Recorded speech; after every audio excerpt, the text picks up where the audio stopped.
Hi guys, happy Friday to you. Gypsy Rosalie here. I hope you're very well indeed. So, I have story time.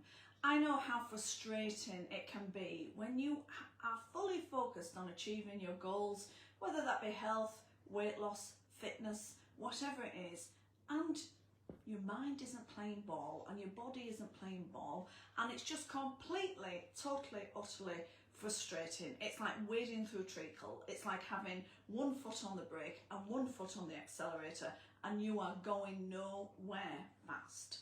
So I wanted to tell you a couple of stories to show you how the brain can be a little bit irrational, but also it already does the maths and thinks, oh yes, we won't do that, right? So I had a lovely client, Liz, who did a wonderful testimonial for me, and she had an anxious eating monster that was really preventing her from living her best life, being in her best body, and she was just getting really frustrated with it all.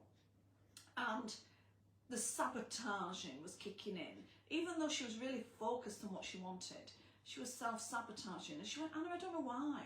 I don't know why. So I always ask repeatedly these questions. I said, so what happens if you get fit and healthy, you lose all the weight, and you just don't have this problem anymore? What happens then?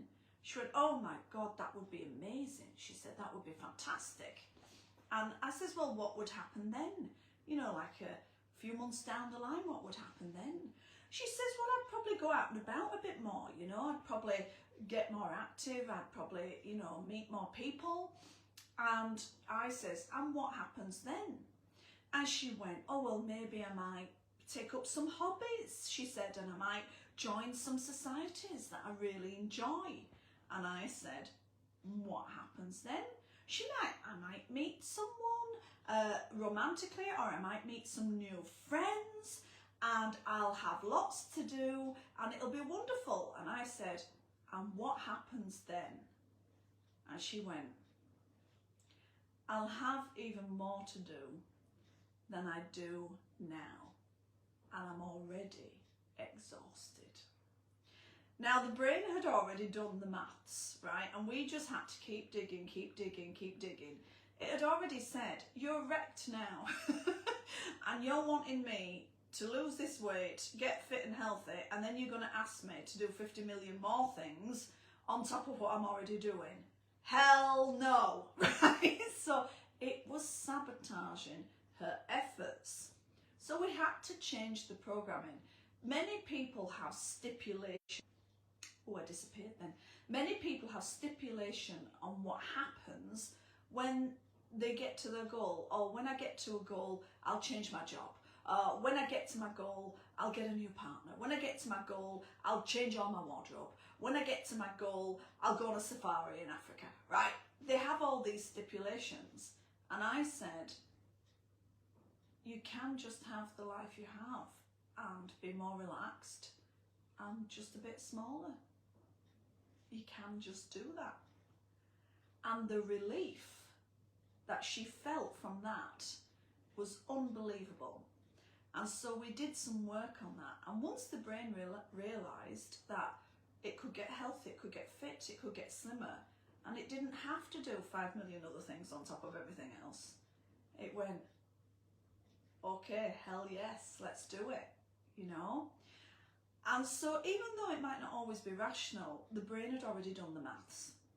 And so I'm asking you, what maths has your brain done? I had another lady, and she said, it's completely ridiculous. This is a ridiculous notion. She was a lady that had been married for many years. She'd had kids. She felt, you know, she was just wanting to lose a few pounds. But when she was young, when she was a young teenager, she said I was very beautiful. And that was through her own admission. But what happened was, she got a stalker, which was very scary for her, that would turn up at her work, turn up at her home, follow her home from work. It really got very scary, and it was a very traumatic time in her life. Her brain had already done the maths. If you lose weight, if you look better, if you start putting your makeup on and looking amazing, then what if you get another stalker? What if you're in danger again? What if there's a threat? You don't want that again. That was awful back then. And it went, hell no. And so once we did some work and made the mind realise that it would be safe. She was married now with a wonderful husband and kids, and she had lots of protection around her, and like she was safe and it was valid for her to be slim and healthy. And once we had the brain on side and it realised it wasn't going to be under threat, and she said this is completely irrational. She says, I'm a woman in my 40s now. I know it's silly, but it's not about whether it's rational or not. It's about what maths the brain has done. The subconscious is always trying to keep you safe. Always. It's always trying to do things for your benefit, even if it's a little bit misguided sometimes. So if you're self-sabotaging, if you're hindering yourself, if you're really focused on your goal but you're getting nowhere fast, you've got to ask, when I reach this goal, what happens then? If you're not quite sure and you're thinking, well, I don't know, I don't think I've got anything, then just comment below, hell no, because that's what your body's doing presently. And I'll reach out and I'll send you the link to my calendar and you can book in and we can figure it out together. This is a completely free strategy session and I'm sure it will be amazingly helpful.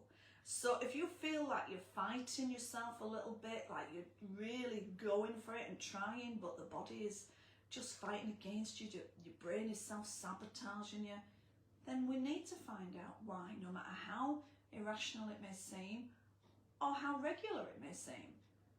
Just say hell no in the comments below and book in, and we will see just what's going on with your brain and what maths it's already done. So I hope you're very well. I'm really looking forward to the comical hell no's down in the comments, and I will speak to you very soon. Bye for now.